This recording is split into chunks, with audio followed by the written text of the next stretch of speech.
As citizens, our expectation is that those who make the decisions in respect of how our money is spent will do so taking into account our collective interest. But is that what we get? This week, the Managing Director of the Ghana Maritime Authority, Kwame Owusu, has been in the news, but not for the right reasons. Watch this. The issue of the authority having $135,000 cedis for end of year party. It is true. We have 200 workers.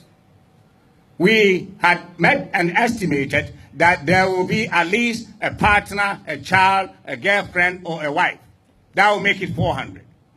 We also took into consideration the invitation of various stakeholders. Now listen to the justification.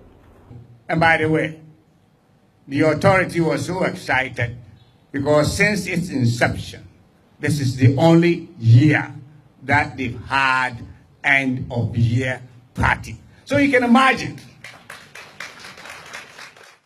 Again, Mr. Owusu spent 1 million Ghana cedis to expand a 2-bedroom house into a 4-bedroom one.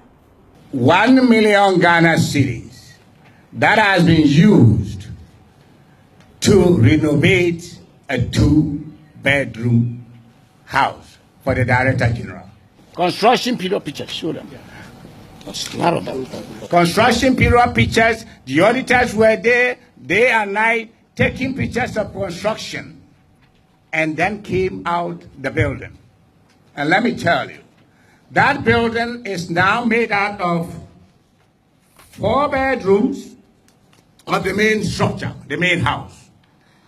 A living room, a dining room, kitchen, a family room, a library, and a basement. So my colleague Evan Spencer called him up to clarify this matter. His reaction will shock you. Mr. Owusu, let's address the music. He probably went to sell it. Mr. Owusu, he didn't buy it. Mr. Owusu, you own. Thank you very much.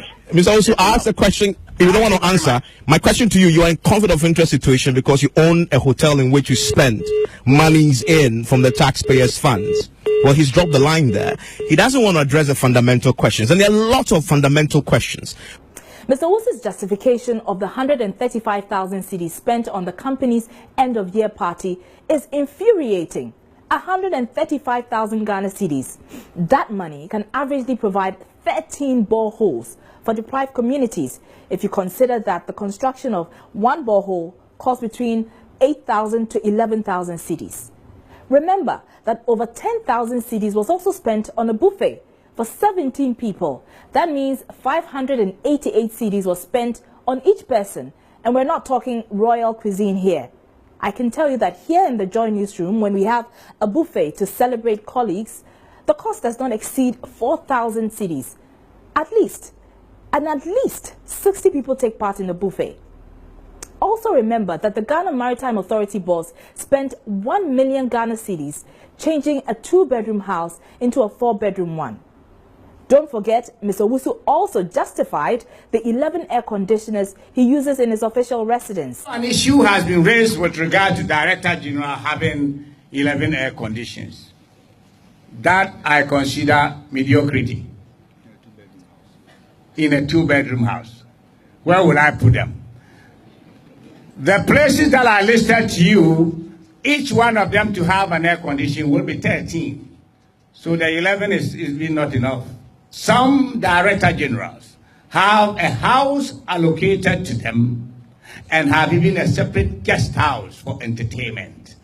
And if this Director General or any other Director General of Ghana Maritime Authority who superintend over the maritime industry in Ghana cannot have a 4-bedroom or 5-bedroom, then I say it's mediocrity in their mindset. We must think big. Now I know Ghana is hot, but that hot? Well, government says it is investigating the claims against the Maritime Authority boss. So we'll await the outcome of their investigations. But already the posturing and justification by Mr. Owusu leaves a lot to be desired. They are out there talking rubbish that this man here is amassing wealth for himself. Now I would like to say something in the Akan proverb. You see, and chinin kasana hose order. But once in a while, order, you have to roll your sleeves and tell people order. Is this the way we want our monies we earn through our sweat and toil spent? Is this the kind of conduct public office holders should be exhibiting? I leave it to the conscience of those in authority, and especially to those who have the responsibility to investigate this matter.